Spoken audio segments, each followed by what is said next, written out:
E aí galerinha, hoje eu tô aqui pra ensinar a trocar o amortecedor do skate, né? De repente aí o teu estourou e tá com dificuldade pra trocar.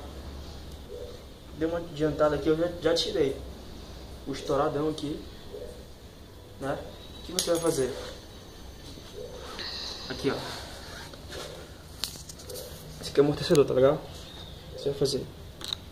Vai desenroscar a porquinha que já tem aqui, tá? Vem aqui em cima, desenrosquei a porquinha. Vai forçar, vai tirar a parte de cima.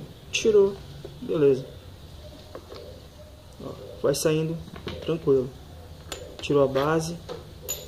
Dá só uma limpadinha aqui básica, só pra ficar sujo, tá? A gente comprou esse amortecedorzinho aqui, ó. UG R$22,90, tá?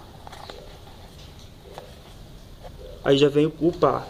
Aqui a gente já trocou, já colocou tudinho, beleza? Ó, só flash. Como você vai colocar? Vai pegar aqui, colocar a base, tá? Dá atenção pra colocar bacaninha. Vai colocando, é só encaixando. Encaixou, colocou aqui, dá uma puxada no parafuso para ele ficar legal para encaixar depois, tá? Senão ele vai ficar para dentro.